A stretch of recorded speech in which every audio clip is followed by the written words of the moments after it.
Et puis, il m'installe. Moi, en 5 minutes, j'étais partie. Et je vis 3 fins de vie. Et quand je reviens, je lui dis, je vous ai jamais demandé ça. Parce que ce que j'avais vu, c'est que j'allais au même endroit. Mourir et avoir vécu seule. La solitude des derniers instants est insupportable. Parce qu'elle fait comprendre qu'on n'a jamais vécu.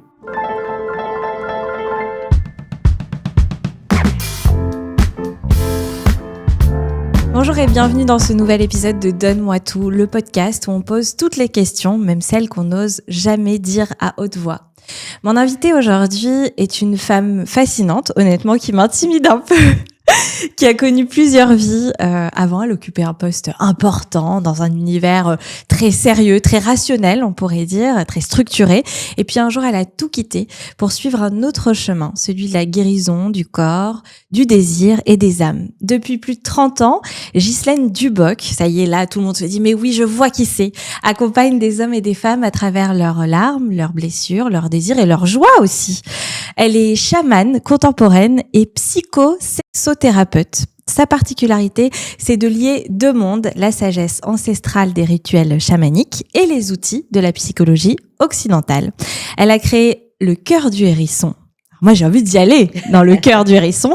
C'est un lieu magique en Normandie où elle organise des ateliers, des stages, des initiations pour aider chacun à retrouver plus de liberté et plus d'amour. Aujourd'hui, on va parler de plein de sujets parce qu'avec Ghislaine, c'est pas possible de préparer une émission. Elle m'a dit non, spontanéité, Pauline. Mais on a commencé un peu à parler du chaos. Déjà, bonjour et merci d'être avec moi aujourd'hui. Bonjour, je suis très heureuse d'être là.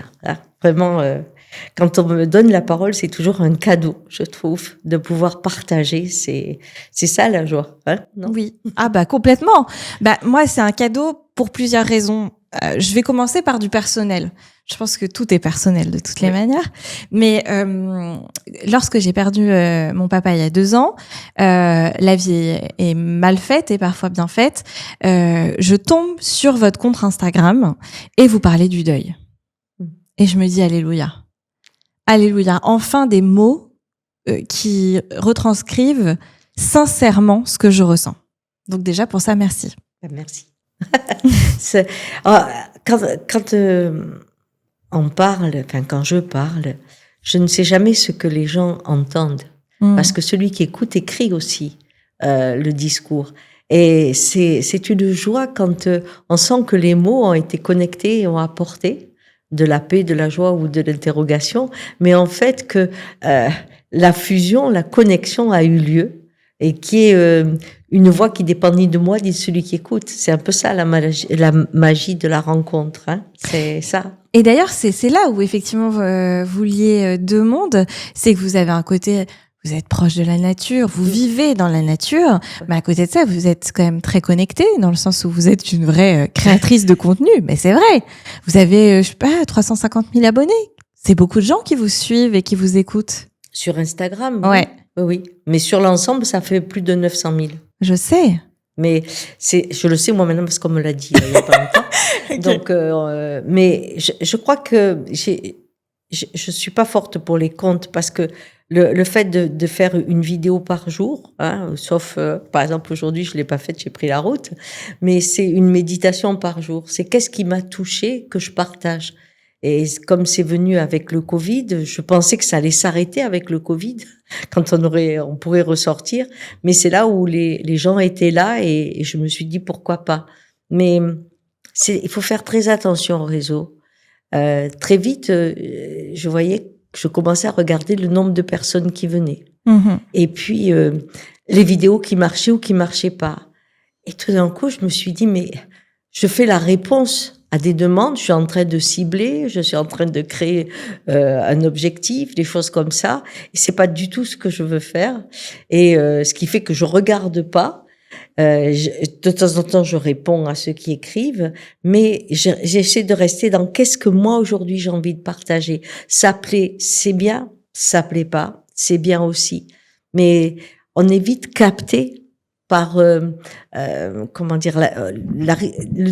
est dirigé par le regard de l'autre si on lui attache beaucoup d'importance. Alors que tant qu'on reste soi, on partage avec l'autre et ça c'est plus facile. Vous êtes une influenceuse sincère, quoi. Ah oui, c'est vrai. Et il y a une chose, c'est que, par exemple, si je fais une vidéo qui vient comme ça, c'est-à-dire quelque chose que je sens profondément, qui m'a touchée, que ça peut être en colère, en joie ou en peine, je mets 30 secondes, je fais 2 minutes pour le faire, one shot, c'est parti. Et puis, il y a vraiment souvent, c'est bien reçu. Et puis, il y a des fois où je trouve que c'est un sujet intéressant. Alors, je réfléchis. Quand je réfléchis, ça fait pas la même chose. C'est comme si ce que je transmettais à ce moment-là ne touchait que l'intelligence. Et du coup, ça passe comme pof. Alors que on peut dire des choses de simples, mais si elles passent par le cœur, par cette sensation forte, alors on dirait que la vibration traverse les ondes autrement. Et elle est très forte, c'est vrai. Et effectivement, je le vois, il y a des vidéos où je me dis, bon, elle est filmée, elle se pose pas 10 000 questions, à se poser dans quel endroit, pourquoi, comment. Ouais. C'est juste vous qui vous baladez, et on se balade dans votre cerveau, finalement, avec vous.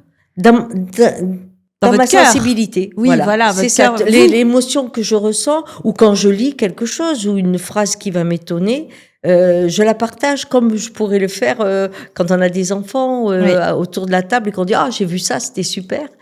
C'est cette joie aussi de partager. Oui, c'est ça. On se sent. Pourtant, moi-même, je suis maman et je pense que ça y est, je suis adulte. Voilà, je sais pas trop ce que ça veut dire, mais on se sent un peu vos enfants.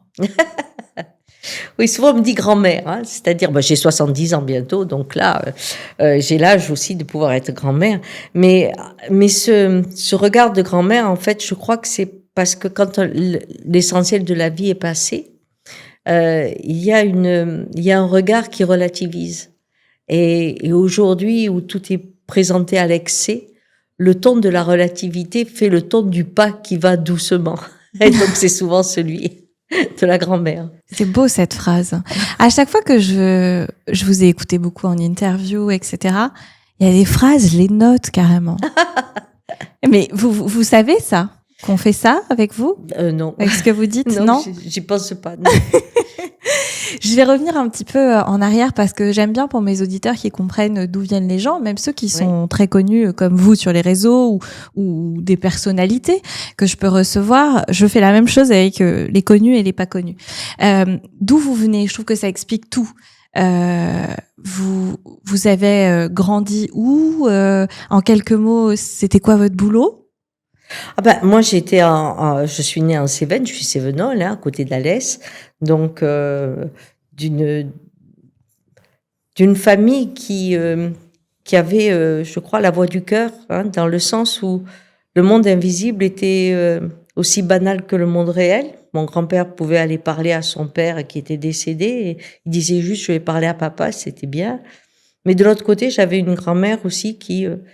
quand elle voyait les verres bouger, elle disait « bon, il faut nettoyer, on va appeler la fine ». Et elle mettait du sel aux 4 coins, mais... C'est vrai? Oui, mais c'était du nettoyage. Comme on coupait le feu, les gens venaient pour ça. Oui, donc vous, ça a toujours fait partie. Ça a toujours fait partie de ma vie comme étant la vie.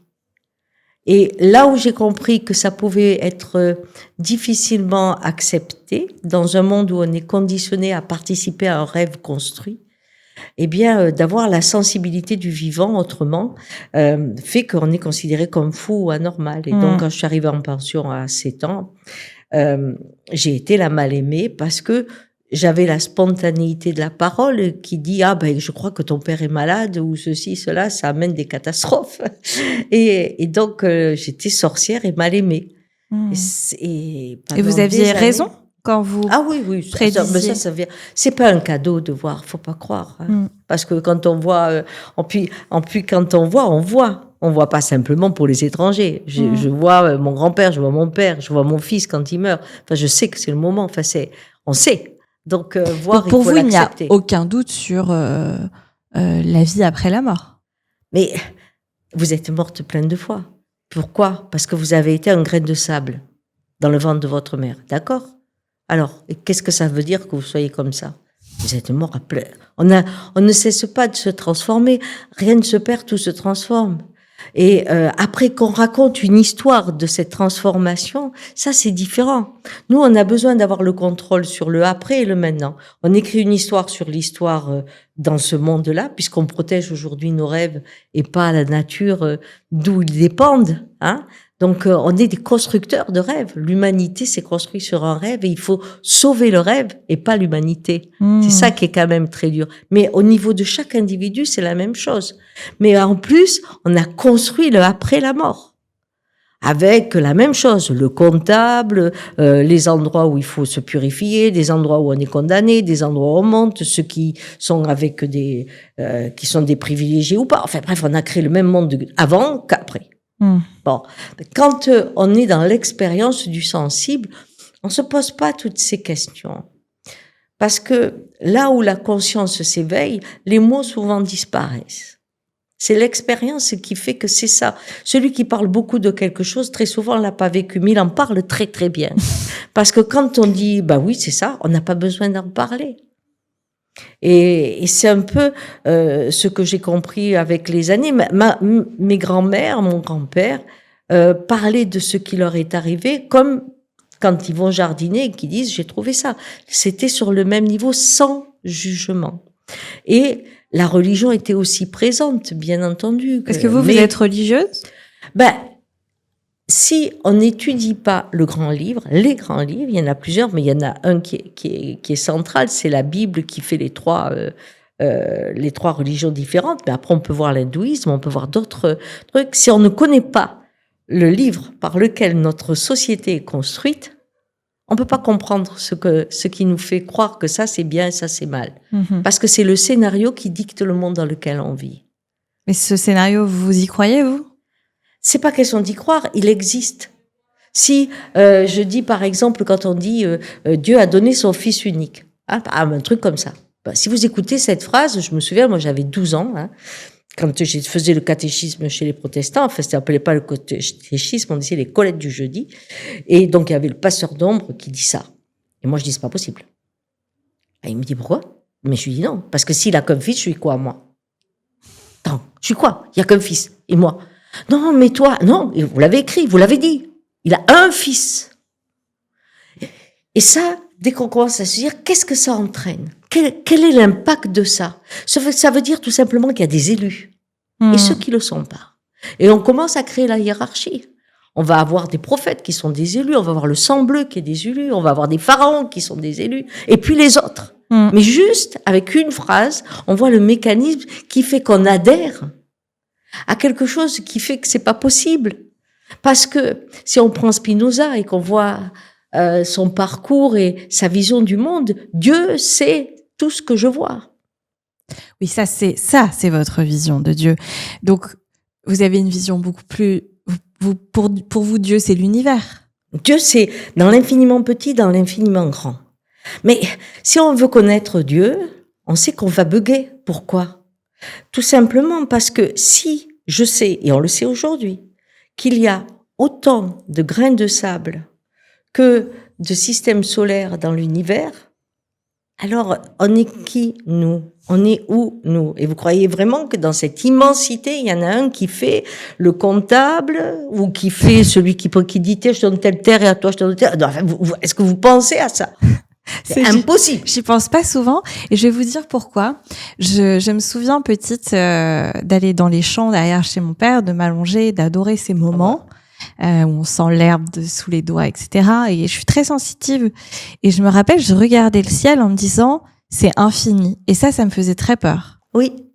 C'est pour ça que pour approcher l'infini, il faut le trouver en soi. Et c'est en passant par sa limite qu'on rencontre l'illimité. Alors que nous, comme on est dans le rêve, dans ce qu'on doit faire, dans le scénario, on est toujours en haut. Et c'est quand même incroyable parce que on écrit l'histoire avant de la vivre. Alors que le chemin, c'est à chaque pas qu'on le fait. Et je crois que c'est le livre, selon comment il est lu, réduit le monde à un éternel combat et aussi à l'interdiction de bien-être. Qui est votre mantra, vous qui... Oui, moi je crois que le bien-être, c'est bien vivre sans ces qualificatifs. C'est-à-dire, je peux avoir des moments de pleurs, des moments de rire, des moments de joie, mais je suis comme le temps. quand il y a l'orage ou quand il y a la pluie. Je suis pareil. Je suis comme la nature qui a ses saisons. À un moment, c'est l'hiver, elle veut rien savoir. Il y a des moments, c'est le printemps, elle s'explose. Je suis dans l'harmonie du monde et pas différent au monde. Et c'est dans cette façon de le respirer qu'on retrouve l'unité du vivant dans toutes ses expressions. Et c'est ça qui fait que on n'est pas simplement une goutte d'eau qui voudrait avoir la conscience de l'océan, on est la goutte d'eau, comme le dit Rumi, qui contient l'océan. Ça change tout. C'est pas à l'extérieur de moi que se trouvent les choses, c'est dans l'expérience que la vie me propose que je m'éveille. Ça change. Ça change tout? Oui, complètement. Je prends plein de cours, là.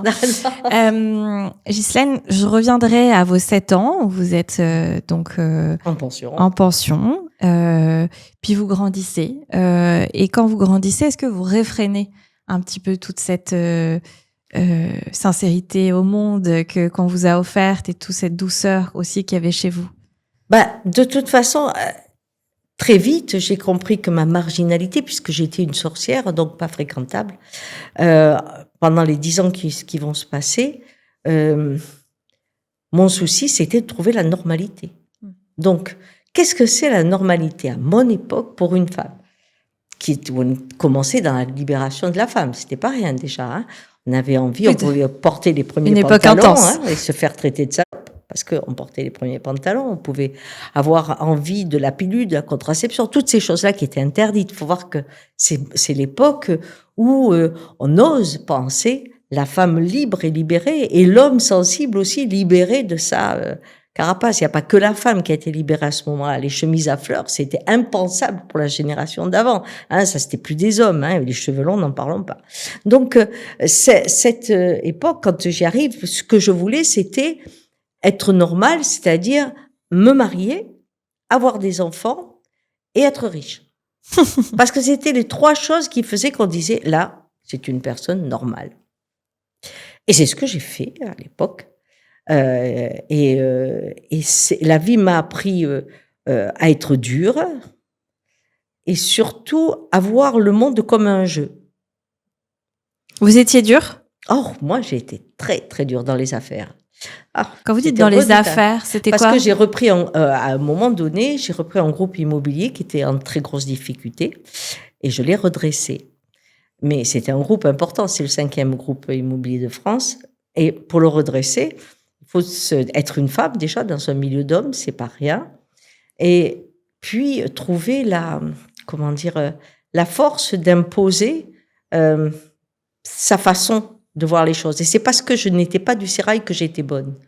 Et aussi parce que j'étais fermée en disant, mais toi, t'es pas une femme, t'as des couilles, t'es un mec. Jamais on me prenait pour une femme. Mais j'avais cette dureté du jeu. Quand la vie est un jeu, que les actes sont des points à marquer, on ne voit pas les coups de poing qu'on donne dessous.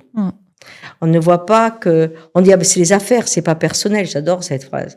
Alors que la personne va en souffrir. Mais là, on va dire, non, attends, c'est les affaires, je peux pas faire autrement. Ça n'a rien à voir avec toi. Oui, mais toi, celui qui est en face de moi, tu vas souffrir à cause de ça. Mais on dit quoi? C'est la règle du jeu. Il y a des gens qui ont souffert à cause de vous? Ah oui, beaucoup, oui. Oui, on peut pas gagner sans faire des perdants. On peut pas se trouver dans une situation où il faut faire des choix pour redresser la barque sans faire en sorte que des gens souffrent. C'est pas possible. Et c'était quelque chose qui faisait que cette affirmation de soi dans un monde d'hommes où on sent la reconnaissance qui est d'étonnant, c'est que plus on est dur, plus on est implacable, plus on est reconnu. Vous pensez pas que ça peut changer, ça? À moi, ça a changé quand il m'est arrivé cette expérience, mais aujourd'hui, c'est ce qui se passe. Ils jouent là-haut. Que ce soit les Poutine, les Trump, le président chinois, Macron, tout ce qu'on veut, ils jouent. C'était Boris Cyrulnik qui disait, pour être là-haut, il faut être psychopathe. C'est-à-dire qu'il n'y a plus une seule sensation, c'est on paye la dette. Bon, et on prend l'argent là, oui. Ça met peut-être 1000 personnes à la rue, oui, et c'est les affaires. Il y avait une femme qui qui était très très riche, et je lui disais, mais ça te gêne pas de voir quand même la misère qui pousse, vraiment comme, mais elle pousse, on est à 12% de personnes qui souffrent. Donc je disais, ça te gêne pas? Et alors elle était en train de manger un plat délicieux, et elle me regarde, elle me dit, oui, mais tu sais, j'ai la fibre écolo. Oui, j'ai dit, et? Elle me dit, les pauvres, ils consomment peu. Oui, là, ça fait dur. Mais c'est violent. C'était dit avec une tel sourire, une façon d'expliquer, j'ai le droit d'être riche. J'ai le droit d'être l'élu.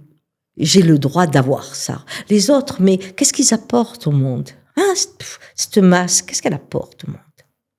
C'est ça qui est horrible. C'est que c'est une éducation. Et quand on se ferme, il y a ceux qui construisent le monde. Et puis, il y a ceux qui sont lourds à porter. Et aujourd'hui, on culpabilise le fragile comme jamais. Il est celui qui coûte toujours trop cher. Et c'est là où, à nouveau, on retrouve l'histoire du livre. Combien elle est importante. Quand on voit arriver au pouvoir des gens comme Trump ou tout de l'extrême droite qui arrivent au pouvoir, quelle est la première chose qu'ils enlèvent? Ce sont les aides aux plus démunis. Social, ouais. D'accord. Mais à côté d'eux, il y a le livre. C'est-à-dire qu'il y a toujours une église catholique ou orthodoxe, etc., qui les bénit, les trouve extraordinaires ou protestantes, qu'importe cela. Il y a toujours le religieux. Et pourquoi je peux faire ça? Parce que je dis, ceux qui sont riches, c'est que Dieu les a bénis. C'est la récompense. Celui qui est pauvre, c'est qu'il a fait des bêtises. Il faut qu'il souffre. C'est pas nous. Dieu s'occupe de lui. Qu'est-ce qu'il lui envoie? On ne sait pas. C'est Dieu. Donc nous, on ne peut pas se mêler à Dieu. Et vous pensez pas qu'on peut être riche et honnête et bon? Il y en a sûrement. Il y a sûrement des gens et il y a certaines femmes d'ailleurs, il y en a deux dont j'ai oublié le nom, mais qui ont donné, qui participent, comme cette jeune femme qui voudrait que les milliardaires soient taxés, etc. Mais c'est pas, ça peut pas être l'éducation, c'est on est les élus. Le problème, je pense, d'aujourd'hui, c'est que, et on voit une remontée des religieux un peu partout, et des pensées, mais elle touche, parce qu'elle touche un système, c'est l'élu. C'est-à-dire qui aura le droit d'être là. Comme on n'arrive pas à se projeter demain, et que quand on s'y projette, eh bien c'est une grande difficulté, parce qu'on voit les environnements tomber, on se dit mais qui aura de l'eau? Est-ce que c'est les robots qui auront de l'eau et moi j'aurai pas d'eau? Qui aura... Bon, donc on peut plus mettre le scénario devant pour pouvoir aller le vivre. Alors, on se retourne en derrière, très souvent, en disant « Oh, c'était sûrement mieux avant, parce que là, ça rassure. » Et sur un monde qu'on fantasme qui n'a jamais existé. Mais la peur de plus avoir sa place... Oui. Parce que moi, 1000 fois, j'ai eu cette discussion avec mon père qui me dit « Le c'était mieux avant n'a aucun intérêt. » Exactement. Et c'est faux. Le c'était mieux avant, c'était quand j'étais dans l'hypnose du temps. C'est-à-dire quand je savais comment demain serait. La femme est à sa place, l'homme est à sa place, on met des règles très rigides qui font que le monde est simple et que du coup il lui arrive rien. Bien. Mais dans la réalité, qu'est-ce qu'on dit? On dit, demain, ce monde n'est pas pour tout le monde. Qui aura le droit d'être là? Sera l'élu? Et oui. Donc, on va dire, les immigrés, ils n'ont pas le droit. Les musulmans, ils n'ont pas le droit. Ceux qui sont de là, n'ont pas le droit. Et on va trouver n'ont pas le droit, moi j'ai le droit, parce que pour avoir le droit, il faut que je dise ceux qui n'ont pas le droit. Sinon, je ne serai pas un élu. Donc, je commence à montrer un peu partout tous ceux qui n'ont pas le droit pour que moi, je sois celui qu'on voit qui a le droit. Et c'est pour ça qu'on a autant de racisme, autant de difficultés qui se mettent en place aujourd'hui, parce qu'il y a une peur de demain qui est réelle. Elle est réelle, cette peur de demain. Et dans cette projection, on crée des tribus, des groupes qui se retrouvent dans un système sectaire pour exister, parce que c'est de la survie qu'on parle. On a toujours eu besoin de faire une communauté. Mais une communauté, ça dépend si c'est un cercle ou si c'est un triangle. Si c'est un triangle, on est avec un leader, un prophète, un visionnaire, un chef qui écrit comment sera demain et tout le monde doit le suivre. Si je suis un cercle, on est autour du feu et chacun est en train de parler du monde tel qu'il voit. Vous pensez que l'humain est capable d'être un cercle? Mais il y a eu des sociétés qui l'ont été. Et il y en a qui le sont encore dans certains endroits. On a vu même 5000 ans avant Jésus-Christ dans l'Inde du Sud, on regardait comment étaient construits les bâtiments et autres. C'était une société horizontale. On a découvert qu'il y avait une société, c'était en Amérique latine, je crois, mais en fait, on a découvert qu'ils avaient refusé l'agriculture. C'est-à-dire qu'ils avaient connu l'agriculture, ils ont refusé l'agriculture parce que ça transformait trop le monde dans lequel ils étaient. On a des gens qui ont pensé que l'homme faisait partie de la chaîne du vivant. Ça, c'est une culture. Et puis, on en a d'autres, comme celle de la société que nous avons fait, qui fait que l'homme est fils de Dieu, c'est-à-dire créateur lui-même. Donc, je crée un monde et tout ce qui existe, que ce soit la nature, les animaux, le ciel, l'eau, tout est à mon service pour que je crée mon monde. Et c'est ce que nous faisons. C'est là où nous sommes aujourd'hui. Oui, c'est vrai. Hein, on a créé, on est quand même arrivé, quand on parle de ce grand remplacement, c'est à mourir de rire, parce qu'on a une population vieillissante où on a besoin du monde pour les mains, mais pendant que je vois un homme qui me fait peur parce qu'il pourrait prendre ma place, je ne vois pas l'IA qui prend ma place tous les jours. Je n'entends pas Bill Gates qui dit « Oh, il restera 5% d'activité pour l'être humain. Tout le reste, ça sera fait par les intelligences artificielles. » Et certaines personnes reviennent un peu dessus, sur ces chiffres-là. Mais c'est tellement vrai. On a quand même des supermarchés aujourd'hui qui fonctionnent sans aucune caissière. Mais quand on voit qu'au niveau médical, de la même façon, on a plein de médecins qui aujourd'hui passent par ChatGPT parce que ça va beaucoup plus vite. Et on va le proposer, on enlève des postes d'instituteurs, mais on commence à dire que peut-être une pratique individuelle en ligne par l'intelligence artificielle, mais tous les jours quelqu'un se lève pour prendre la place d'un homme par une machine. Et je ne dis pas que c'est mal ou que c'est bien, je dis juste que si on doit mettre les machines avec l'eau qu'elles ont besoin, la question de l'humanité, de qui aura le droit d'être là, se posera. Et que inconsciemment, on est dans cette peur de ne plus avoir le droit d'être là, que les enfants ne puissent pas s'épanouir, que ce monde soit tellement violent qu'il n'y a que ceux qui ont créé des villes sous la terre qui pourront exister. Donc, on est dans ce fantasme, mais on est pourtant à l'époque où on peut encore dire c'est pas parce que je peux faire ça que je vais le faire. Et si on doit inventer un monde sans le travail, alors il faut que les machines payent les retraites et les cotisations. Tu prends ma place, prends mes impôts. Et ça, je suis d'accord. C'est vrai, j'avais pas pensé à ça. Et oui, et là on créera un autre monde. C'est vrai. Mais on le pense pas. Est-ce qu'on entend ça? On l'a pas. Non, bah non. Puisque ce qui me permet de manger, de me nourrir, mais surtout d'avoir un toit et tout, c'est l'argent. L'argent, c'est le travail. Si on m'enlève le travail, parce que c'est quelqu'un qui fait 10 fois plus vite que moi, comment je fais? Je reviens à l'argent. Oui. À ce moment-là, vous réussissez, selon ce qu'on appelle réussir. Professionnellement, vous gagnez donc beaucoup d'argent, vous avez un mari et des enfants. En gros, tout ce qu'il faut faire pour être normal est OK. Oui. Mari que vous avez toujours, le même mari? Non, j'ai divorcé. Enfin, quand j'ai transitionné. Voilà, quand j'ai trouvé cette expérience qui m'a quand même... qui m'a modifiée. Ah oui. Donc, ça a été une cassure. Et puis, il y a eu aussi, on a eu la guerre du Golfe, il y a eu quand même des événements dans l'immobilier, tout ça, qui ont été aussi très forts et qui ont permis d'accélérer la décision. Mais c'était bien. J'étais la femme la plus seule au monde. Voilà. Même avec vos enfants? Mais oui, parce que quand on est dans la réussite, il faut penser qu'à ça. Il n'y a pas un endroit où vous y pensez pas, et il n'y a pas un endroit où vous n'êtes pas Madame Untel. C'est pas possible. Vous me faites peur là. J'ai l'impression qu'on se rencontre pas par hasard et que vous n'êtes pas là par hasard, parce que je suis dans un moment de ma vie où je souffre un peu parce que je monte le projet de mes rêves. Mais du coup, j'ai l'impression d'être une mauvaise mère, d'être une mauvaise compagne, d'être une mauvaise amie, une mauvaise sœur, une mauvaise fille, etc. Et dans mon travail, de pas être parfaite non plus, parce que je donne un peu de temps aux autres. Oui. Donc, je me dis, ça a du sens, tout ce que vous dites.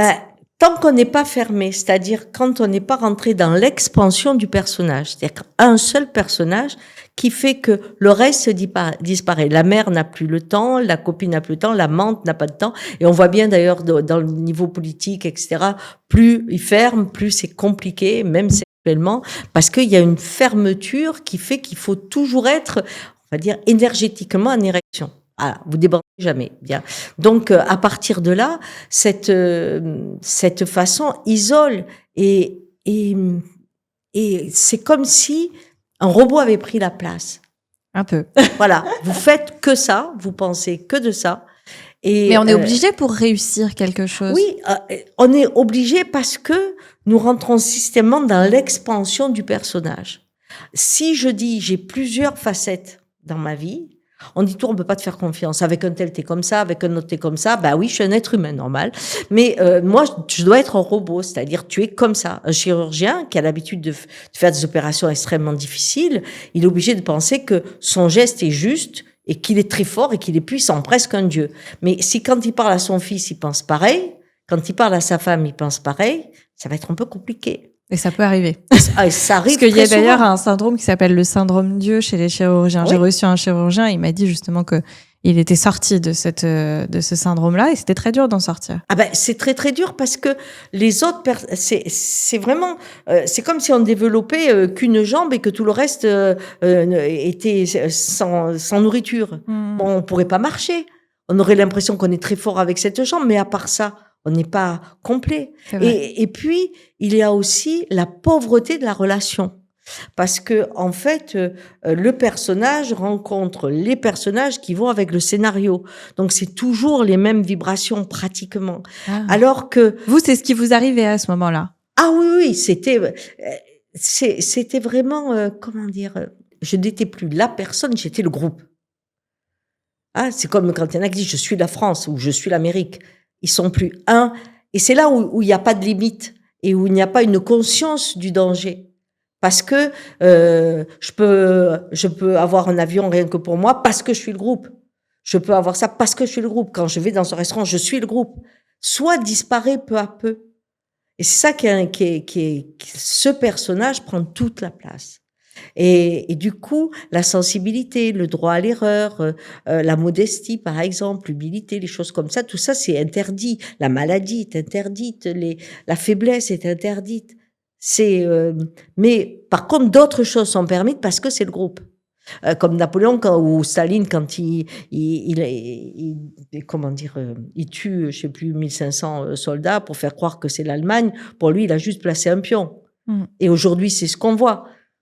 Quand il y en a un qui dit, bon, ben, je te prends Gaza, bien, très bien, et ben voilà, ça y est, je vais avoir la terre en plus, je ferai des hôtels. Bien, pourquoi? Il va y avoir tant de morts. Eh ben, écoute, on en fera des martyrs. Tu verras, on montrera un monument, demain, on met les martyrs, ça sera bon. En attendant, tu as vu le terrain que tu prends? Tu as vu ce que tu as comme richesse dans la mer? Allez, vas-y, mon grand. Tout est vu dans les affaires comme un jeu. C'est pour ça qu'il y a, et c'est ce qui enlève cette conscience de l'humain. Et quand certains ont des jeux qui sont peut-être plus avec de l'éthique que d'autres, alors on a l'impression qu'au contraire, on va rentrer à travers ce jeu dans quelque chose de plus humain. Mais ça reste un jeu. C'est tellement dur, les batailles, parce qu'elles sont dures, les batailles, les gens ne vous pardonnent rien. Enfin, je veux dire, si on peut vous faire un croche-pied, on le fait. C'est quand même ça. Et on se croit important. Parce que je crois que le mot qui est commun à tous ceux qui se sentent être des gens qui réussissent, c'est important. Je suis important, je suis important. Alors vous êtes fatigué, vous dites je suis important. Vous avez une angine, vous dites je suis important. Vous vous arrêtez pas de vous coacher que vous êtes important. Ce qui fait que vous vous sentez plus, vous savez plus votre corps s'il va bien, vous savez plus rien. Vous êtes important. C'est passionnant. Et ça me fait beaucoup réfléchir. Ah, c'est que sachez-le. Ça tue. Ça tue. C'est pour ça que les affaires me paraissaient pas dangereuses parce que j'avais vu pire. J'avais mon fils qui avait 6 ans et qui avait un cancer. Il y avait que 8 cas dans son cas. Hein. C'était un cancer de quoi, si on peut... Et un cancer de la vessie. Et donc, on est allé à Villejuif et c'est là où le parcours est important parce que moi, je croyais que j'étais la mère. Hein, donc, c'est moi qui l'ai fait, c'est moi qui vais le guérir. Ça me paraissait évident. Et là, j'ai vu tous les guérisseurs, les machins, genre, tel et partout. Je suis allée à Lourdes chercher de l'eau. Enfin bref, on a fait de tout. Et puis, ça marchait pas, quoi. Et quand ça continue à pas marcher, là, à ce moment-là, j'avais abandonné tous les autres. J'ai commencé à trouver Dieu et pas le Dieu qu'il y avait dans le groupe, parce que les mamans se parlaient et c'était marrant, c'était pas du tout marrant, mais enfin, j'ai employé ce mot. Tout on disait oui, mais pourquoi il m'arrive ça? Alors certains disaient bah parce que ma grand-mère elle a trompé mon grand-père à cette époque-là. On trouvait toujours une excuse. Et un jour j'ai dit ah mais s'il y a un Dieu, il peut pas prendre un enfant pour punir un autre. C'est quoi? C'est un sadique. J'ai dit, moi, je veux plus rentrer là-dedans. Donc, je suis allée chercher des guérisseurs et je me suis dit, moi, de toute manière, je suis sa mère, je vais trouver. Donc, en Et ça plus a de pas l'hôpital, marché. en plus des traitements. Ah oui, parce que ça n'a rien marché. Donc, et la douleur était là et tout était là. Donc, j'y mettais de tout et rien marchait. Et puis, à un moment, j'ai compris qu'il y avait Dieu, mais je l'ai plus vu. C'est là où on dit la rencontre, comme celui qui utiliserait un enfant pour faire souffrir la mère parce que la grand-mère avait fait une bêtise. Ouais, c'est ce schéma-là de folie. Donc, à partir de là, je croyais qu'il m'écoutait 100%. Donc, j'étais sûre que il allait guérir. Il n'y avait pas de raison. Je lui ai demandé de guérir mon fils, il allait le guérir. Dieu est bon, on ne peut pas faire autrement. Et là, ce qui s'est passé, c'est qu'à un moment, je voyais, j'étais calme, je riais, j'avais inventé la lecture des dessins d'enfants, tout le monde me disait pour voir comment ils allaient. Enfin, j'étais rassurée, Dieu s'occupait de nous. Et puis, le professeur Lemerle m'appelle, et puis il me fait venir dans son bureau, il me dit, bah, vous savez, c'est fini pour Guillaume, on n'a plus rien. C'est la fin. Et là, j'arrive, je crois que je l'ai poussé ou giflé, je sais pas, mais j'ai fait quelque chose à ce moment-là, mais je l'ai effacé avec le temps. Et en fait, je retourne à la chambre, et là, pour la première fois, je le vois tel qu'il est. Très maigre, c'est horrible. Alors que pour moi, je le voyais plus maigre. Dieu était là, ça allait. Je le voyais guéri. Et quand je le vois comme ça, je dis, mais c'est pas possible. Je vais donner ma vie. Seigneur, prends ma vie à sa place. Et je suis sûre que Dieu écoute et qu'il va faire le transfert. Et au moment où je dis cette phrase, je dis, ah non, j'ai peur. Et là, je me dis, mais quelle mère! Dans les livres, ça marche. Moi, là, j'ai la trouille, je veux pas. Qu'est-ce qui se passe? Et j'étais tellement traumatisée par ce manque de capacité à donner sa vie pour son enfant, alors que ça me paraissait logique, que j'ai pris, je ne sais jamais comment j'y suis arrivée, mais je me suis retrouvée, alors que Villejuif, Plaza Madeleine, c'est quand même pas à côté, je me suis retrouvée dans l'église de la Madeleine, et je suis protestante, alors donc chez les catholiques, et là, j'ai découvert ce que voulait dire tomber à genoux. Alors, je suis tombée à genoux, et j'ai dit, Seigneur, c'est ton fils, c'est pas le mien. Je ne suis que la mère. Mais j'ai 2 autres enfants, fasse que je puisse le supporter. Et à ce moment-là, je me suis retrouvée dans un espace que j'ai appelé la tâche marron parce qu'il y avait rien. Pas d'amour, pas d'image, pas de rien, mais rien. Et tout. Et ce qui m'a fait revenir, c'est la phrase, je peux pas avoir peur quand mon fils aille là. Bon. Et à ce moment-là, je découvre que je suis en bas. Je suis tout en haut de l'église à Madeleine et je me vois en bas comme une misérable. Vraiment une pauvre air en larmes. Et quand je reviens dans mon corps, mais vraiment, j'ai pleuré, j'ai vomi. Il y a une dame qui me disait, ah, mais vous voulez que j'appelle le docteur? J'ai dit, non, non, ça y est, j'ai eu tout ce qu'il fallait. Et c'est vrai, j'avais eu tout ce qu'il fallait parce que je savais que j'étais que la mère. Que la mère. Et je suis allée à Villejuif et j'ai dit, je le prends. J'ai signé les décharges, tout le monde me courait après. Et j'ai dit, s'il doit mourir, ben, il mourra à la campagne. Il mourra chez moi, en Cévennes. Ça ira très bien. Donc, je le voyais comme ça. Et on avait un avion que le lendemain. Donc, je suis allée chez ma sœur. Et là, il a fait comme un accouchement. Il y a des morceaux de tumeur qui sont sortis par la verge. À 4 heures du matin, je voulais aller à Napat pour les amener. Mais on m'a dit que ça servait à rien. Et quand j'ai appelé, on m'a dit, c'est rien. J'ai dit, bah alors, il va mourir en Saint-Jean-du-Gard. Et là, il s'est remis à pisser, s'est remis à faire les choses. Et au bout de 3 semaines, j'ai appelé le professeur Lemerle. J'ai dit, vous savez, il est là, il va pas mal. Et donc, il me dit, montez-le. Et puisque vous voulez vous occuper de tout, on va voir s'il y a un chirurgien qui va oser tenter. Et c'est que ça, où on a eu un chirurgien merveilleux qui a tenté et qui a dit, si je peux pas, je referme et on fait rien. Et au bout de 8 heures d'opération, je sautais le palier, tellement j'étais heureuse parce que je savais qu'il avait pu faire quelque chose et il a été guéri. On a eu la rémission. Et c'est au moment où je pensais faire psy à ce moment-là, parce que j'avais une auberge, j'étais dans un autre monde, hein. Au moment où je pensais faire psy et reprendre des cours pour pouvoir avoir cette formation, que j'ai repris le groupe, qui était dans une énorme faillite. D'accord. Voilà. Donc, j'avais risqué de perdre l'essentiel. La perte d'argent, c'est pas grave. Je veux dire, ce qui était important, c'est que ma mère se retrouve pas sans rien, ni ma grand-mère, ni mon oncle. Mais si c'était pas pour leur donner le minimum, j'aurais jamais fait. À l'époque, je trouvais que c'était, quand je dis le mot jeu, mais pour moi, c'était pas aussi intense que cette année passée avec les peurs bleues que j'avais eues, les cris, les douleurs. De votre fils? De mon fils. C'était quelque chose qui était plus facile. Et c'était bien aussi parce que pendant la première année, quand on est dans la phase de rémission, l'hypnose du temps, on l'a pas. Ça, c'est toujours en train de surveiller si ça revient pas, s'il y a pas un déclic, s'il y a pas quelque chose. Et le fait d'avoir une activité qui prend toute la tête, ça laisse respirer l'enfant parce que on le regarde comme guéri. Enfin, je l'ai regardé comme guéri. Votre fils? Oui. Il y a une étape que j'ai pas très bien comprise. Quand vous êtes à l'hôpital, vous arrivez à le ramener chez vous? Ah oui. Ah oui, oui. Ah oui, ça, je peux vous dire. Hein. Ouais. Mais il était mourant. Hein. Il pouvait rien faire. Et il est resté chez vous? Ah on est allé dans les Cévennes. Et 3 semaines après, j'ai appelé à Paris, à Gustave Roussy.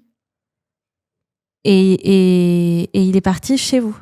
Oui, chez nous, avec son père et ses 2 sœurs. D'accord, ok. Il est rentré chez lui. Ouais. Pas chez nous, c'est... Chez vous, oui, chez vous tous. On a passé la nuit parce que l'avion, c'était que le lendemain. On a passé la nuit à Paris. C'est à Paris qu'on a eu pendant la nuit ces contractions et que ça a entraîné ces morceaux de je ne sais quoi ma sœur après amené à la napate. Et puis, on est reparti le lendemain puisque ils disaient que ça changeait rien. Oui. Donc, pour eux, c'était fini. Il y avait plus de protocole. On avait tout tenté. Ouais. Rien ne marchait. Il était bouché du début jusqu'à la fin. Et quelle est la révélation? Quel est le moment où cette vie, ça va pas, ça va plus, ça n'a jamais été finalement, mais ça devient clair pour vous? L'immobilier, tant qu'on construit des immeubles, on fait les choses, c'est bien, mais à l'époque, juste avant la guerre du Golfe, on était arrivé au casino. On pouvait vendre une affaire en 48 heures. On n'avait même pas besoin de verser d'argent. Enfin, c'était vraiment... on était des joueurs, des grands joueurs. Et je commençais à être fatiguée. Moi, j'avais envie de retrouver la construction, hein, vraiment le monde de construction. Mais bon, c'était comme ça. Et à un moment, j'avais on cherchait des terrains en Espagne, partout. Et j'étais dans l'avion avec une de mes assistantes. Et elle me dit, il y a quelqu'un le journaliste qui avait des migraines comme toi, puisque moi j'étais migraineuse au possible. Et elle me dit, elle est allée voir un type. Il l'a mis sous hypnose ou quelque chose comme ça. Et puis, elle a vu qu'elle avait été dans une autre vie. Elle avait eu la tête coupée. Et depuis, quand elle est revenue, plus de migraine. Je dis, écoute, moi, j'y crois pas à ces trucs. Mais si t'as plus la migraine, franchement, t'es sûre? Elle me dit, ah ouais, c'est sûr, je t'assure, c'est vraiment des sources sûres, c'est pas un bobard. Là, bon. Je dis, écoute, tu me prends rendez-vous avec ce type. Puis ce type, c'était Patrick Drault, en fait, mais je le connaissais pas. Donc, pour les gens qui ne connaissent pas Patrick Drault, qui est Patrick Drault? Comment vous dire? Je sais pas. Comment ça, c'était difficile. Hein. Maintenant, il est âgé, hein, mais il travaille toujours autant. Hein. C'était un physicien qui est devenu vraiment. Il a amené sa façon d'avoir des voyages d'hypnose qui sont très très intéressants. Enfin, il a vraiment apporté quelque chose de nouveau. Hein. Et moi, quand je suis rentrée, il me dit, il faut 3 séances. J'ai dit, ça y est, je savais que c'était l'arnaque, c'est gagné. Est-ce que c'était payant? Je me suis fait avoir. Et c'était payant. Et c'était payant, c'était correct au niveau du prix, mais 3 séances, alors que dans Le petit papier qu'elle avait lu, tout ça, c'était une séance. Donc, j'allais repartir, puis il me dit, écoutez, essayez, vous verrez bien, parce qu'il me dit, la première séance, on vous apprend à aller dans le ventre de votre mère, après, vous devez, vous remonter dans votre jeunesse, après dans le ventre de votre mère, et après, là, vous aurez le truc. Donc, et puis, il m'installe, mais moi, en 5 minutes, j'étais partie complètement de l'autre côté, et je vis 3 fins de vie. Et quand je reviens, je dis à Drouot, d'abord, je crois que lui, je l'ai giflé. Et je lui dis, je vous ai jamais demandé ça. Parce que ce que j'avais vu, c'est que j'allais au même endroit. Mourir et avoir vécu seul. C'est-à-dire que l'on soit riche ou que l'on se prenne pour un saint, tant qu'on est dans son monde fantasmé, la solitude des derniers instants est insupportable. Parce qu'elle fait comprendre qu'on n'a jamais vécu. Et je me dis, je veux pas ça. Alors j'ai marché dans Paris toute la nuit presque. J'ai pleuré, je pleurais. Je dis, je sais où je vais. Je sais exactement où je vais. Ça fait déjà 3 fois que je le fais. Là, c'est la 4e. C'est bon, quoi. C'est bon, je veux pas cette vie-là. Et j'ai eu beaucoup de chance. Quand je suis rentrée, j'ai dit, moi, je vais tout vendre ou j'arrête, vous vous occupez.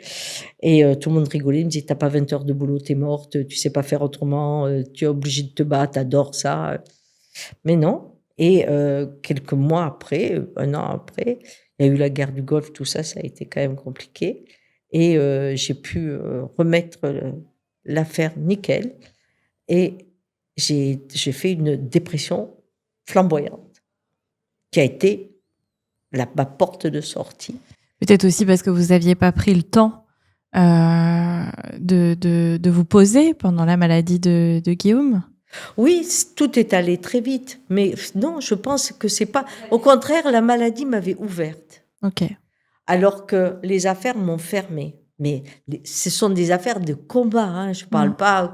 C'est quand même des affaires de grosse pression. Hein. Et en fait, la fermeture, c'est on casse, c'est tout. Pour pouvoir retrouver sa sensibilité, il faut casser l'armure. Sinon, on peut pas la retrouver. Et ce qu'il y a de magique, une fois que c'est passé, bien sûr, hein, c'est que la dépression ouvre d'une façon incroyable, parce que tout paraît sans intérêt. Alors qu'on avait pris un truc qui était normalement sans intérêt, on en avait fait le but de sa vie. Et là, surtout dans la dépression, rien. Rien. Hein. Ce qui fait peur à tout le monde, rien. Là, vous citez deux choses. Le vide, le néant, rien, et la solitude. Mais la solitude, quand il n'y a qu'une part de soi qui est en activité, c'est le néant. Parce que c'est le robot. Et on améliore tous les jours ce qu'on sait faire. Donc, on reste toujours dans la même lignée, dans cette même dynamique. Moi, c'est ce qu'on m'a dit de faire. Tout le temps, on m'a dit, ta zone de génie, c'est ça, ça, ça. Ou je le savais, je le voyais. Quand moi, j'ai eu la chance que je me suis faite, je pense d'ailleurs, mais de me retrouver dans des boulots que j'adore. On me disait, c'est ta zone de génie, donc c'est facile. Et c'est vrai que ça m'a jamais paru difficile. Parce que je le fais dans la joie. Mais du coup, peut-être que j'ai des moments de tristesse parce que c'est linéaire. C'est un axe. C'est un axe, mais je crois que quand on se réveille de la dépression, c'est que pour la première fois, des fois, on laisse rentrer quelqu'un. Et quand la fusion avec quelqu'un, c'est-à-dire quand quelqu'un, puisque plus rien, tout est gris, plus rien à ça, le moindre petit truc qui éveille l'attention a un vrai poids. Et on découvre combien ça bouge en soi. C'est pas l'autre qui bouge, c'est la vibration qu'on a de cette connectée qui fait bouger. Ça peut être un arbre qui fait bouger, ça peut être une promenade. Au départ, c'est des choses assez simples.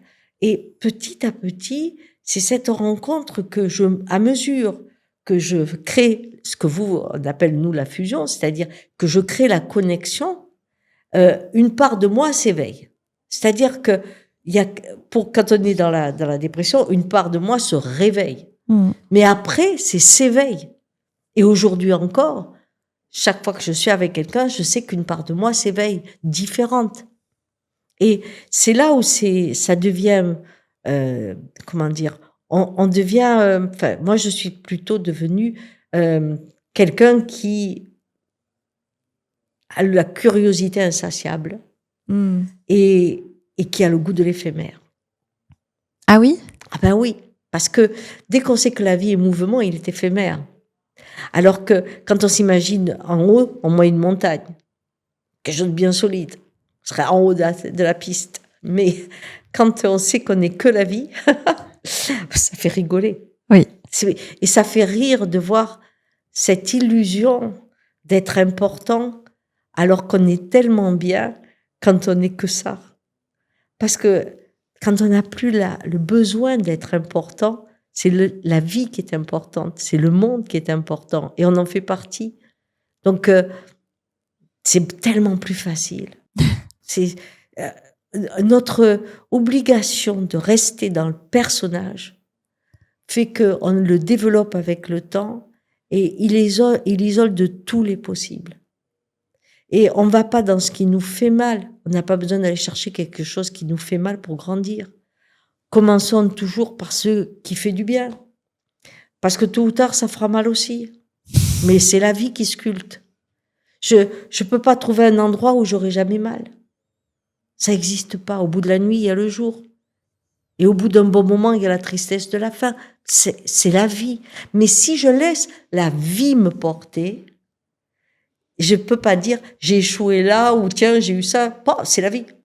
Du coup, alors ça, c'est quelque chose que je maîtrise très mal, mais depuis que vous parlez, depuis le début, ça me revient en tête. Le lâcher prise, peut-être que c'est ça qu'on doit C'est la confiance. apprendre. La confiance en la vie. D'accord. Je fais partie de la vie. La vie, c'est ma bonne mère. C'est pas ma mère, la vie. C'est ma bonne mère. C'est la vie. Elle me prend la main.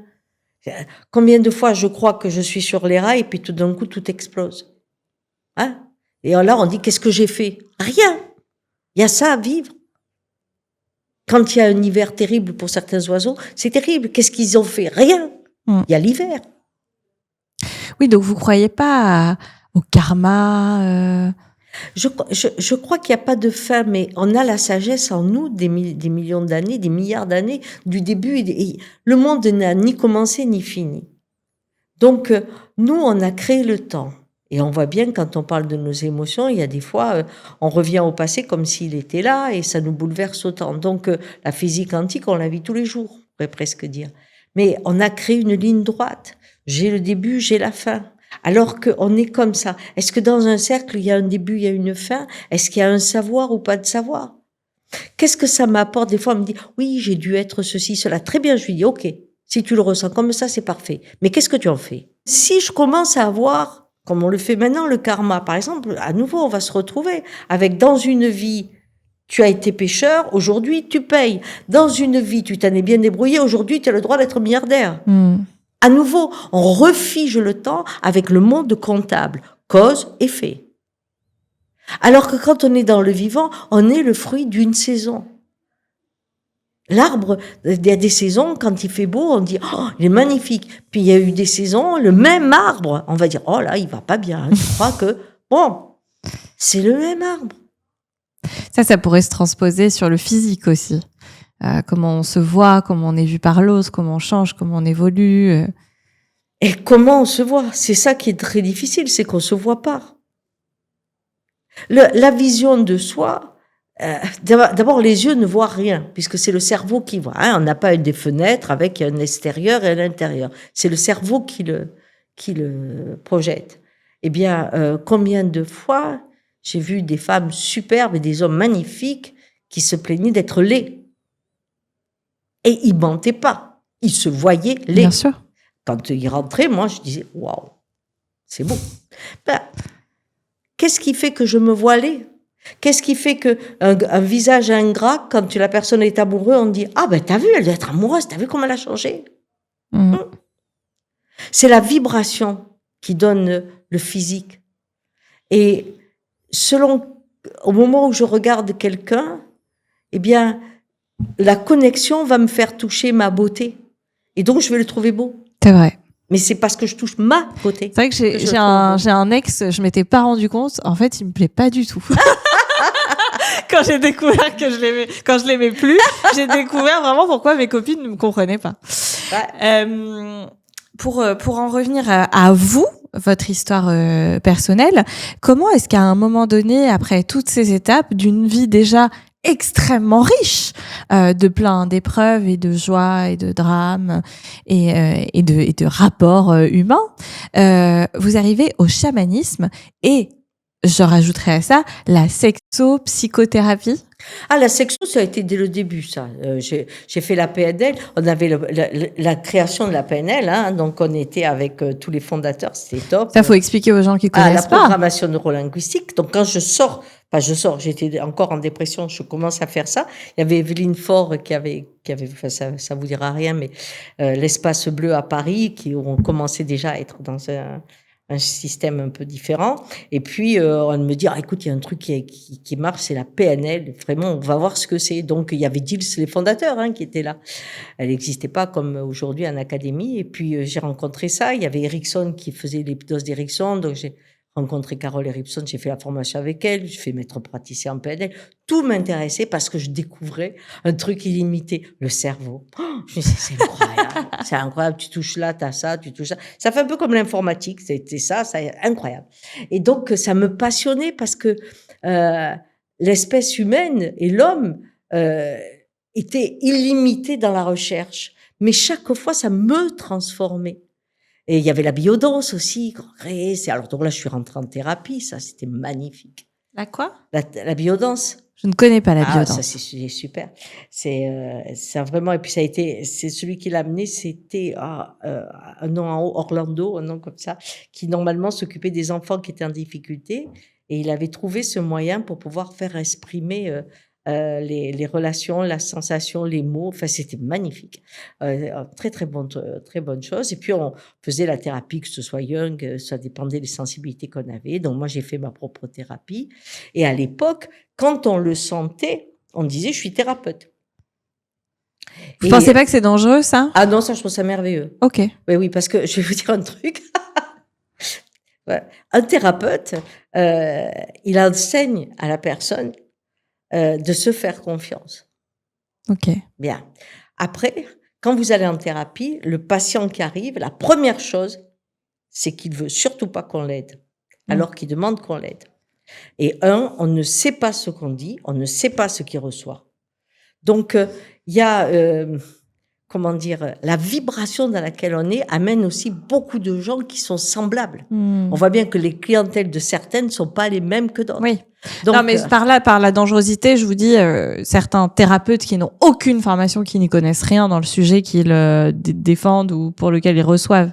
C'est juste ça où je... Oui, mais il faut faire à l'époque, il fallait avoir fait faire une thérapie pour le faire. Aujourd'hui, on fait le diplôme, on n'a pas besoin de thérapie.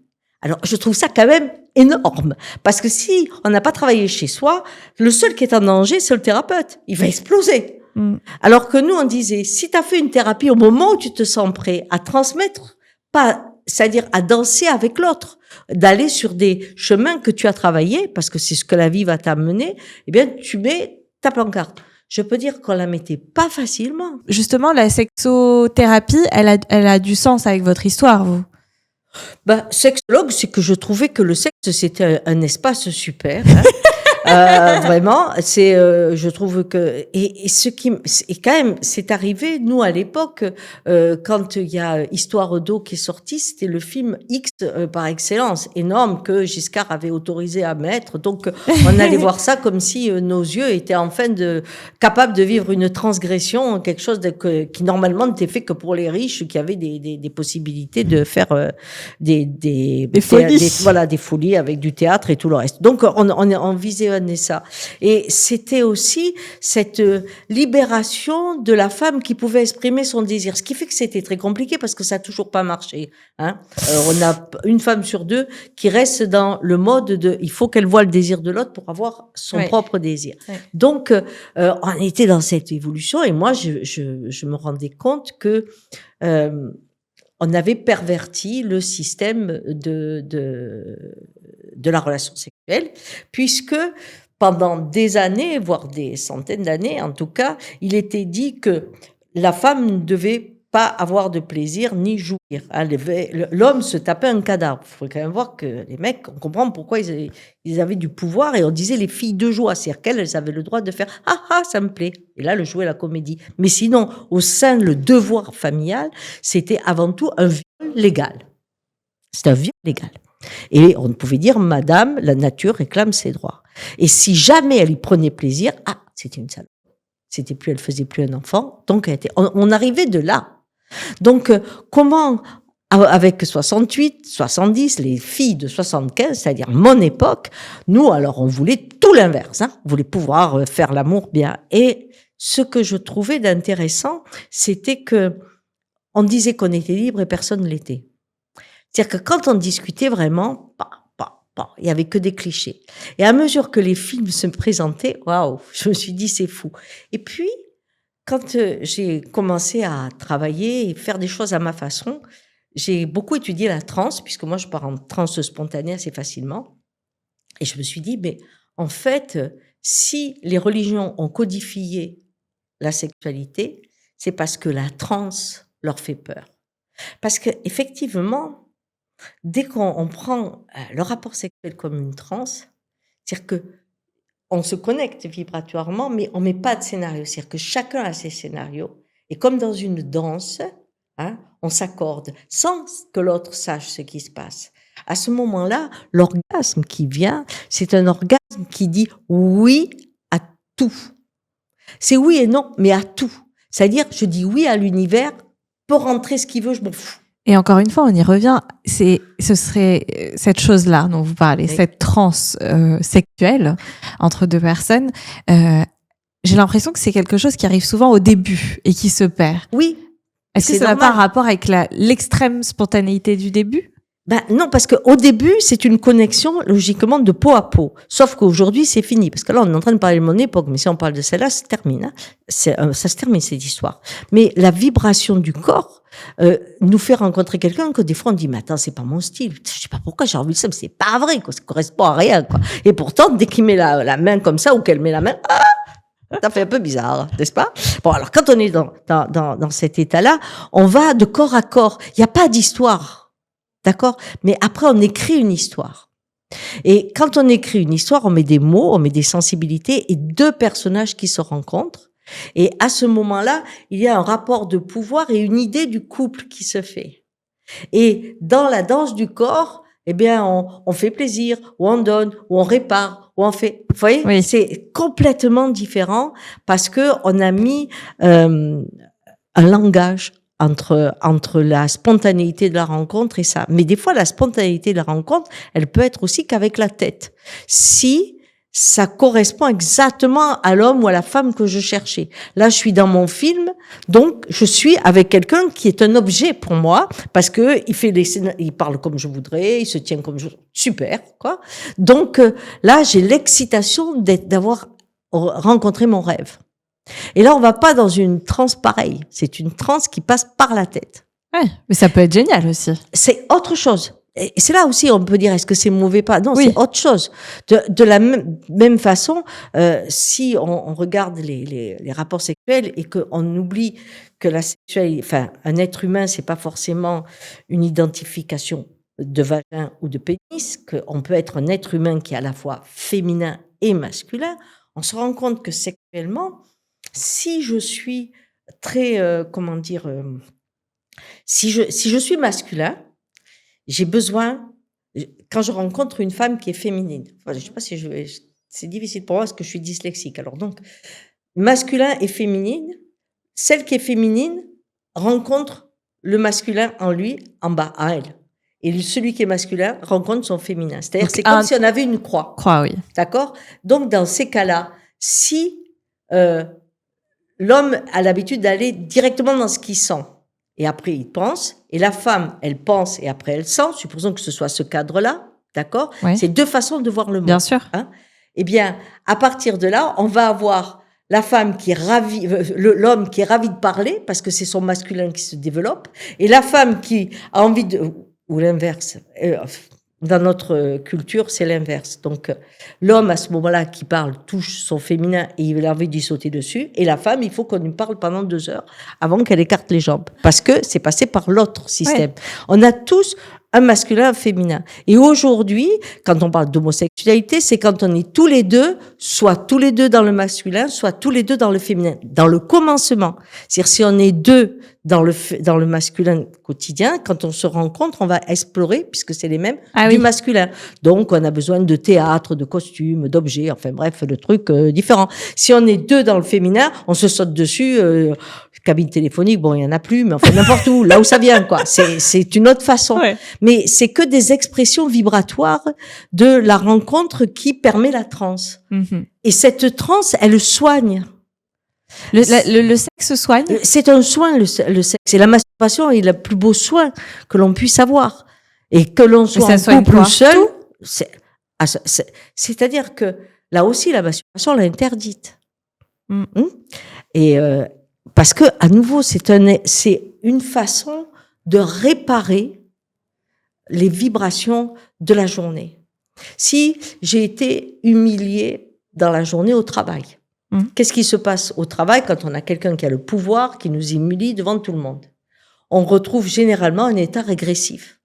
On se retrouve comme quand on est petit devant papa ou maman, qu'importe. Eh bien, c'est une blessure énorme, cette régression. Comment on fait pour revenir? Bien. Eh bien, la masturbation, il y a un fantasme spontané qui vient. Aujourd'hui, c'est difficile parce qu'il y a trop d'images, mais à l'époque, c'était du sur-mesure.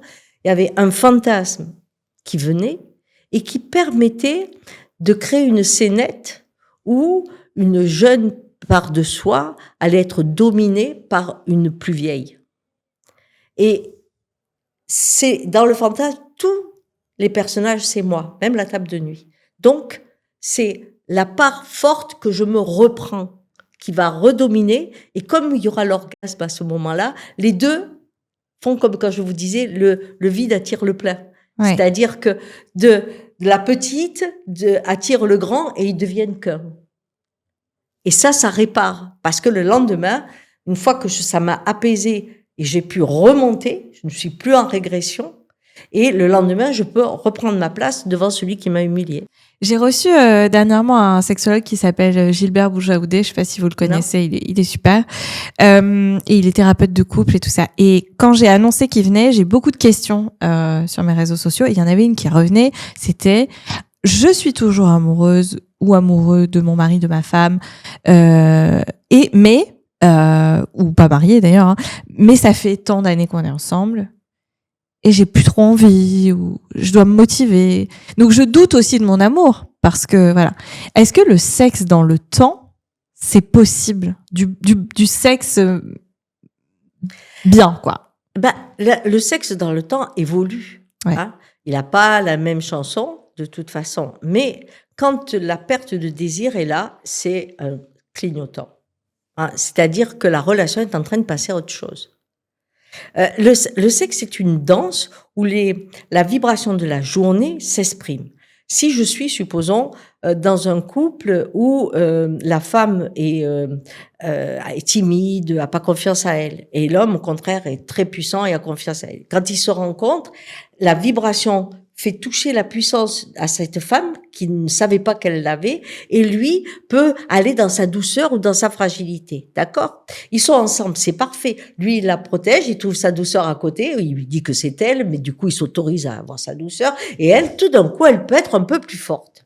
Mais supposons que la vie lui demande, parce que lui est malade ou quelque chose, de travailler, et que la confiance que lui a donnée sa relation l'amène à s'affirmer. Ah oui, mais le couple n'est plus le même. Parce qu'on a deux personnes différentes. On en a un qui est rentré dans la fragilité et l'autre qui est dans la force. C'est plus la personne qu'on a rencontrée. C'est plus la même. Plus la même danse. C'est plus la même danse. Des fois, on retombe amoureux de cette nouvelle danse parce qu'on évolue tous les deux et c'est ce qui fait les couples à long terme. Mais des fois, c'est le moment de se dire au revoir parce que on a changé et que la prochaine danse sera ailleurs avec d'autres. Parce que pour vous, on peut pas rester en couple avec quelqu'un avec qui on fait plus l'amour. Si on reste, c'est que on a décidé que la relation platonique nous convenait. Si on reste pour une morale ou pour une religion, eh bien c'est parce que la fidélité à notre parole paraît essentielle. Et dans ces cas-là, aucun ne souffre. Ils ne font plus l'amour, mais ils sont dans le personnage de celui qui doit rester. Donc ça va très bien. Mais ça, c'est malhonnête par rapport au corps. Mais comme le corps aujourd'hui est maltraité, ma foi, qu'on le martyrise, c'est pas grave. Mais aujourd'hui, ce qu'on oublie, c'est que beaucoup de gens doivent rester ensemble, pas pour des histoires, et qui n'ont plus de sexualité, et qui s'entendent très très moyen, tout simplement parce que il y a plus le fric. C'est-à-dire qu'à deux, on a un appartement, seul, on n'a plus rien. Et aujourd'hui, la pauvreté qui vient entraîne des couples où il faut créer. Moi, ce que je faisais, c'était, je leur disais, on va créer l'espace coloc. Avec un espace commun et des espaces intimes. Mais bien sûr. Est-ce que vous aidez des gens qui ont ce genre de problématique-là? Ah, plus maintenant, j'ai fermé le cabinet. Mais ça va, j'ai assez de boulot comme ça. Mais non, c'est vraiment ce schéma qui est très important à comprendre. C'est que on a un système social aujourd'hui qui impose des présences et ça crée des couples vraiment des fois très difficiles. Parce que comment accepter qu'après qu'on invite quelqu'un, il y a peut-être le bureau est devenu une chambre, etc. On a les espaces communs, mais donc il faut organiser les plannings, pour organiser les plannings et tout. Mais on se pour dit voir quelqu'un d'autre, hein, c'est ça que vous dites. Et puis nommer, ça y est, on est coloc. Ouais. C'est très important parce que ça permet dans le cerveau, on se positionne pas pareil. Si les deux peuvent formuler ça. Et quand il y a des enfants et tout, c'est quand même une belle galère, hein, non? Ce système. Non, quand il y a des enfants, on n'est pas dans le même cadre. C'est-à-dire qu'à nouveau, soit la relation est plaisante même s'il n'y a pas de sexe, soit elle est imbibée de frustration. Et là, c'est les gamins qui vont prendre. Ouais. On était sur le couple. Je pense que ça vaudrait le coup parce que là, on n'a pas assez de temps de refaire un épisode sur la sexualité et toutes les questions. Peut-être que je pourrais poser aux personnes qui écoutent le podcast. Je pourrais même les poser sur Instagram pour qu'on vous les pose. Vu que vous ne consultez plus et qu'on peut pas aller vous voir, autant vous attraper pendant 1h30 la prochaine fois pour que vous me racontiez tout ça et que vous me donniez. Parce que je pense qu'il y a encore 1000 choses à dire sur la sexualité parce que on a parlé du couple, mais il y a la sexualité seule, il y a tellement. Puis il y a cette évolution de la sexualité où en passant par l'écran, on a des couples qui peuvent vivre un ensemble, ils ne se voient pas, et quand ils sont au lit, ils ont plus envie. Donc on remet l'écran. Ouais. Donc on a un corps qui s'endort et un cerveau qui devient essentiellement le vecteur sexuel. Alors on disait le plus gros organe sexuel c'était le cerveau, c'est vrai, mais il y avait quand même tout le reste qui comptait. Et quand on va aller dans la transe, c'est pas avec le cerveau, c'est avec le corps qu'on y va. Donc aujourd'hui c'est quand même compliqué parce que les gens ont de moins en moins envie de faire l'amour. Ah oui, les chiffres le montrent effectivement. Mais c'est parce que le corps dort. Ouais. Et que l'excitation du cerveau montre une excitation qui doit être toujours de plus en plus longue. Ouais. C'est-à-dire qu'au moment où en scrollant là, je sais plus, dans les réseaux, etc., les gens perdent la concentration. On était à 7 minutes avant un rapport sexuel concentré. Donc, si on demande aux gens de perdre la concentration et d'avoir des rapports sexuels qui n'en finissent pas, c'est pas possible. Ouais, c'est ça. Donc, on est dans un schéma qui est un schéma d'excitation en bougeant des images pour remettre toujours. Mais ce n'est pas la concentration nécessaire pour vraiment aller dans un orgasme puissant.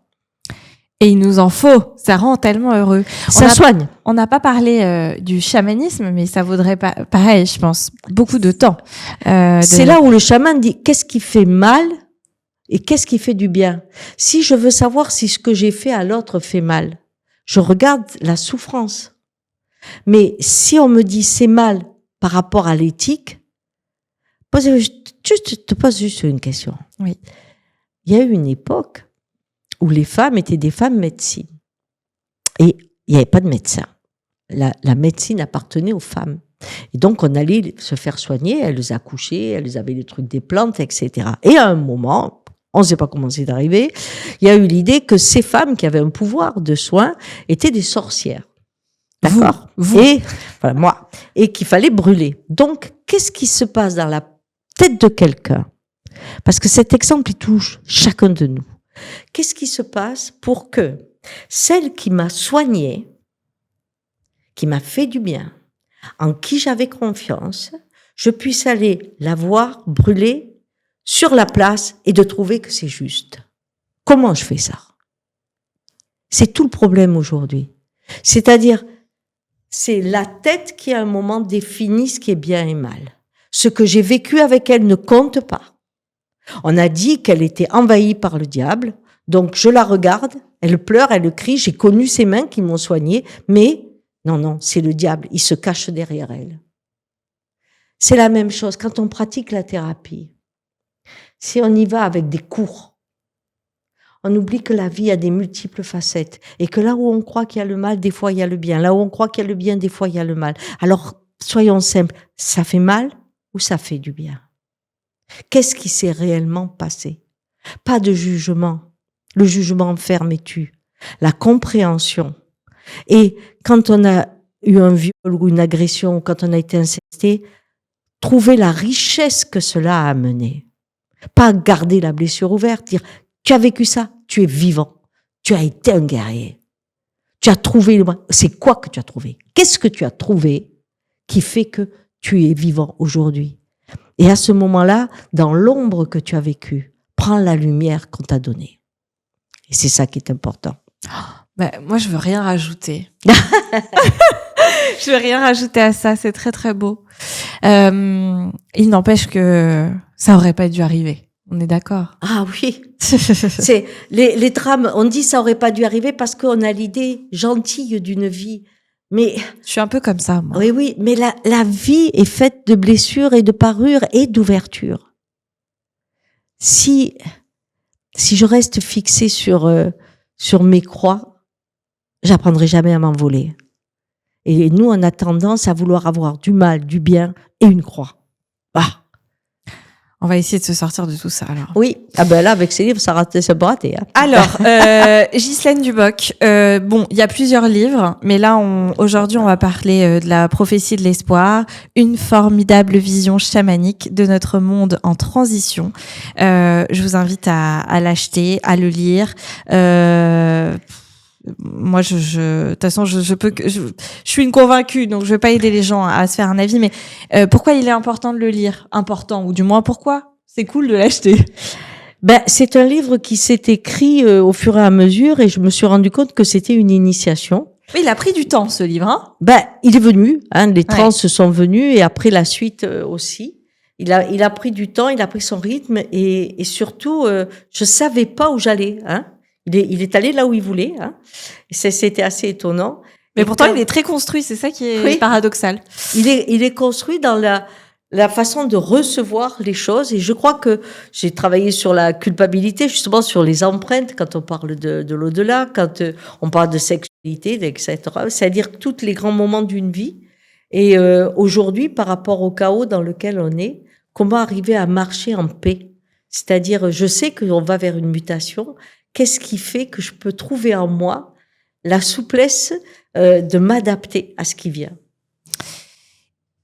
Très bien. Alors après, Ghislaine nous m'avait amené 2 livres en me disant « C'est mes lectures de cet été, celles que j'ai vraiment aimées ».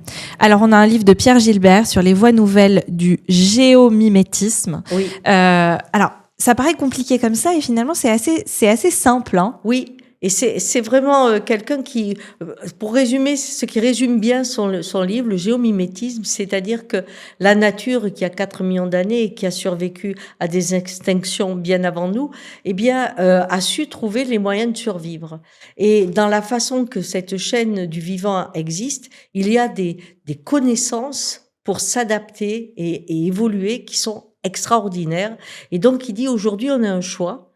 Soit on pense à prendre l'IA et on croit que c'est lui qui va nous sortir de là.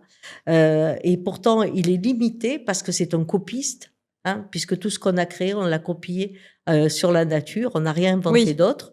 Donc, soit on met en valeur le copiste, soit on prend la géomimésie, comme il dit, et c'est-à-dire on se penche sur ce que nous enseigne la nature et on a les clés de notre survie. Et c'est vrai que... c'est encore faisable, là, c'est pas trop tard? Tout à fait. Par exemple, même quand il donne des exemples sur les rivières, comment on peut reprendre en observant les castors exactement comment les remettre dans une réalité qui est comme une main, hein, où il y a plusieurs... Enfin, nous, on voit une rivière, on imagine qu'il faut qu'elle soit droite et qu'elle aille à la mer. Donc, c'est l'horreur, c'est bête. Mais c'est ce qui fait qu'elle s'assèche, que les poissons, quand il y a la chaleur, elles peuvent plus. Et aujourd'hui, on détruit en plus énormément de moulins, hein, qui avaient des seuils qui permettaient aussi pendant la chaleur à la reproduction et autres. On veut une ligne droite, c'est la folie. On a une vision de la nature comme le dessinateur dans une maison blanche, hein, où je fais ce que je veux. Lui, il donne cette connaissance qui, et ça, les expériences sont faites, hein, marche. C'est-à-dire qu'on a une puissance du vivant qui arrive, qui étonne. Et c'est vraiment très, oui, très, c'est ça. De toute façon, c'est résumé, hein. Soigner le climat grâce au vivant. Voilà. En plus, c'est hyper positif, je trouve. C'est très, très positif. Et puis, il est positif comme homme aussi. Et enfin, un dernier... Alors là, c'est un roman de Delphine Minoui. Oui. Je veux pas écorcher les noms. Qui s'appelle Badgence. Oui, Badgence. Et je trouve que c'est un roman qui m'a donné beaucoup d'espoir et où j'ai été émerveillée un peu par l'écriture de cette femme qui a été en contact avec ces jeunes filles qui sont obligées de sortir voilées et qui vivent la tyrannie, hein, de la femme qui s'efface. En Iran, hein, là on parle. En Iran, mais qui est en Afghanistan. Hein, elle est aussi d'une origine de ces pays-là, mais elle est journaliste, c'est une grande journaliste. Et en fait, ce qu'elle amène, c'est la vision de comment, dans ce que l'on croit un enfermement, grâce au réseau, à cette rencontre avec le monde, la fille être une fille, c'est déjà être rien, peut devenir, exister, et elle montre que l'arme du résistant, c'est la joie. Et comment on trouve la joie dans un monde où on n'a plus de droits, plus rien, où on doit être enterré, enfermé sous un foulard. Et dans ce dialogue qui est de cette jeune fille que l'on voit, qui réunit un peu la vie de plusieurs jeunes filles, eh bien, on a jusqu'à la libération. Et on se rend compte que pour être un homme libre, on est prêt à mourir. Et c'est ça, mourir vivant. Pas mourir de peur, mais mourir vivant, c'est la joie qui permet cela. Et ça m'a donné une grande pêche. Voilà. Ah bah là, j'ai envie de le lire, hein, vraiment. Merci beaucoup, Ghislaine. J'espère qu'on se reverra pour cet épisode sur la sexualité, parce que je trouve qu'on a vraiment exploré un tout petit bout, mais j'avais tellement envie, en fait, mais même moi, c'était hyper égoïste, de vous connaître plus et mieux. Je vois que vous n'avez aucun mal, non, mais vous n'avez aucun mal à me répondre à tout et à aller au plus profond de vous pour offrir aussi vos pensées, vos envies, et ce que vous êtes vraiment. Donc merci pour ce flux d'émotions, parce que j'avoue que vous m'avez beaucoup, même à un moment j'avais l'impression d'être sous hypnose, chose auquel j'accède jamais normalement. Je ne me laisse pas hypnotiser. À un moment j'étais complètement avec vous, mais ailleurs. C'est très bizarre. En tout cas, je vous remercie. Qu'est-ce que vous allez faire aujourd'hui, là, maintenant? Là, je vais rentrer en Normandie. Eh oui. Mais, Paris, ça suffit. Mais je crois que exprimer, quand on arrive à bon âge, la vie est une histoire. Mais si on parlait des psys, je crois que ce que nous apprend le travail des milliers d'heures d'écoute, c'est qu'à un moment, quelles que soient les blessures, elles sont le chemin. Et elles deviennent des ouvertures. Alors en parler, c'est pas être une victime ou être un agresseur. J'ai été agresseur, j'ai été victime, j'ai été un être humain. Et c'est dans cette acceptation que ce n'est que la vie, que on ne porte pas des poids qui la rendent tellement lourde qu'on a du mal à s'envoler. Et moi, si je suis à la fin de ma vie, je veux m'envoler vivant. Donc, ce ne sont que des histoires qui m'ont ciselé. Certaines horribles, d'autres merveilleuses, des joies immenses et des douleurs énormes. Mais c'est ce qui fait mon sourire d'aujourd'hui. Voilà, c'est une fin d'épisode. Elle sait conclure, elle est forte. Quant à vous, j'espère que vous avez pris autant de plaisir et voilà, dans ce moment très intime, franchement. Merci. Ghislaine, vous pouvez aller la suivre sur tous ses réseaux sociaux. C'est merveilleux de la suivre. Il faut la suivre. Vous pouvez acheter ses livres. Il y en a plusieurs. Je vous invite aussi à liker les épisodes sur Apple Podcasts. Vous pouvez mettre 5 étoiles sur Spotify aussi. Vous pouvez aussi mettre des commentaires. C'est hyper important pour moi, les commentaires. Maintenant, on peut en mettre sur Spotify. Vous pouvez en mettre sur Apple Podcasts. Vous pouvez en mettre sur YouTube. C'est même passionnant pour moi de vous lire quand vous êtes d'accord, pas d'accord, content, pas content, quand c'est constructif évidemment, parce que la haine gratuite n'a aucun intérêt. Mais je vous lis et je vous réponds quand je peux, ou alors j'apprends grâce à vous. Je vous dis à bientôt pour un prochain épisode de Donne-moi tout. Salut Ghislaine. Salut.